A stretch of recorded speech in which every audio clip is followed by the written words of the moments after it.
This is Barry Zalma on insurance.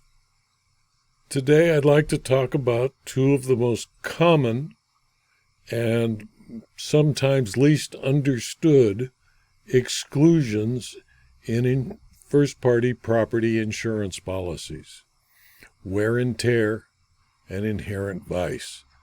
It is inevitable that objects deteriorate over time and wear out. Even the pyramids in Egypt show wear and tear after more than 4,000 years being abused by sand and windstorms. Recent decisions of the courts of appeal have gone through such changes that even an inherent vice of the insured property, a condition certain to result in loss, rarely falls within the parameters of a non-fortuitous loss.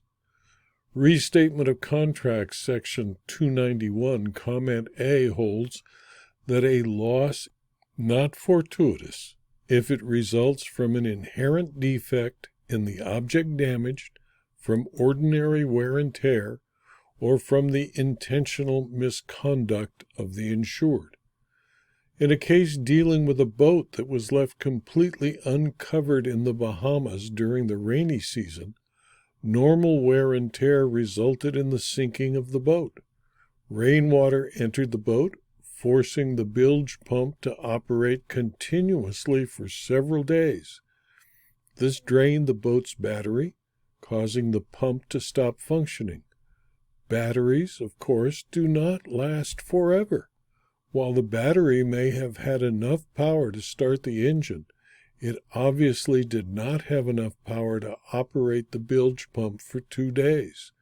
The deterioration of a battery constitutes normal wear and tear, is not fortuitous, and is not compensable under a policy of insurance. Similarly, the plain meaning of the exclusion was to relieve the defendant insurer of liability for loss or damage to covered property caused by rust, corrosion, and deterioration. The defendant met its initial burden of establishing its entitlement to judgment as a matter of law by demonstrating that the exclusion applied to the loss in this case, and in any event that the plaintiff failed to sustain their burden of proving the loss occurred during the policy period. The courts have adopted a subjective test of fortuity. If the insured was not aware of the defect or vice inherent in the insured property, the damage resulting from the defect was unanticipated or unforeseen. The loss is fortuitous from the standpoint of the insured and is within the coverage.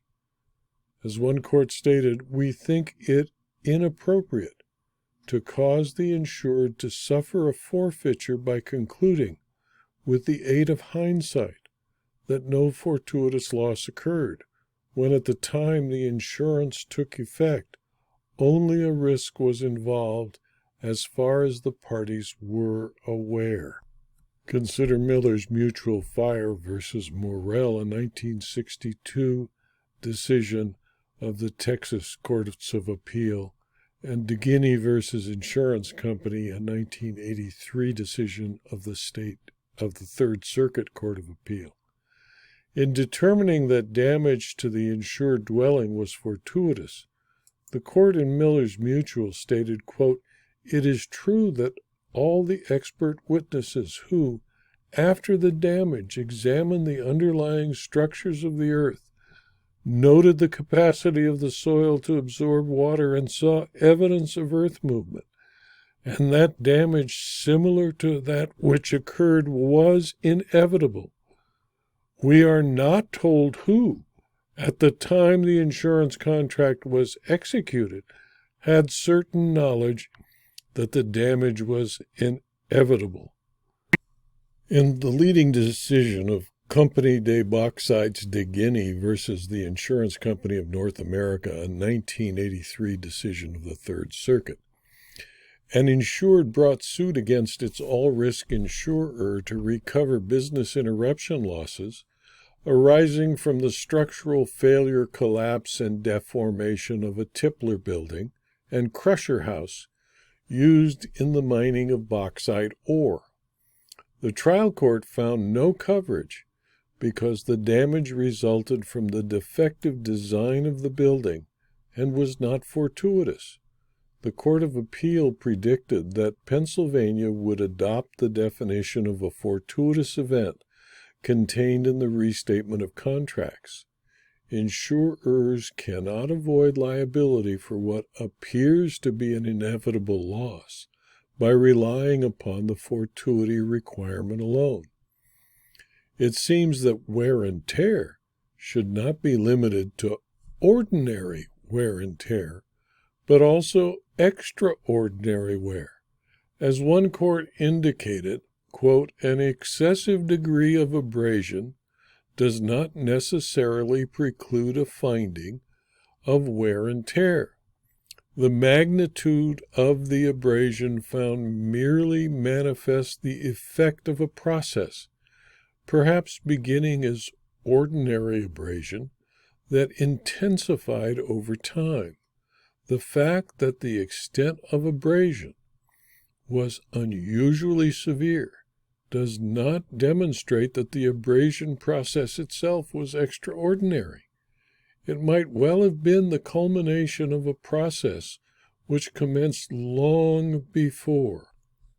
This was stated in Potomac Electric versus Arkwright Boston Manufacturers Mutual Insurance Company, a 1987 decision of the D.C. District Court, where the excluded event is the only cause of the loss is not covered. An all-risk policy excluded coverage for damage due to wear and tear unless any such loss or damage is the direct result of other physical damage covered by the policy. The court held that the loss was not covered because there was no showing that the loss occurred from any reason other than wear and tear. A component of the exclusion for wear and tear is that part that excludes damages caused by latent defects. Cases that provide coverage, despite an exclusion for latent defects, fall generally within two categories. The court will determine either that the defect could have been discovered through appropriate testing, and it is therefore not latent, or the loss resulted from a contributory covered risk. A policy will define latent defect as a hidden flaw inherent in the material existing at the time of the original building of, for example, a yacht, which is not discovered by ordinary observation or methods of testing. The word inherent requires that a latent defect be characteristic of or intrinsic to the material. The word flaw imposes the exact opposite requirement. It includes problems with a specific piece of material, but not problems characteristic of the material itself. In short, giving the terms their plain and reasonable meaning, there can be no such thing as an inherent flaw. See Ardenti v. Standard Fire, a 2014 decision of the First Circuit. In Zung v. State Farm, a 1989 decision of the Ninth Circuit, the court first held that damage due in part to inadequate protection against soil expansion was excluded under a policy exclusion for faulty materials or workmanship.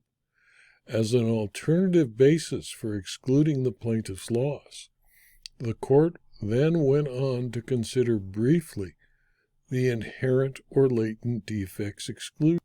and concluded that where construction defects were all unknowable, concealed by the ground, the court held there exists a general precept that defects in construction may constitute inherent or latent defects if the problems thus created are not readily discoverable, because the design and construction defects at issue in Zoom, described as embedded in the ground, were discoverable only through expert examination of the apartment building and the soils beneath it.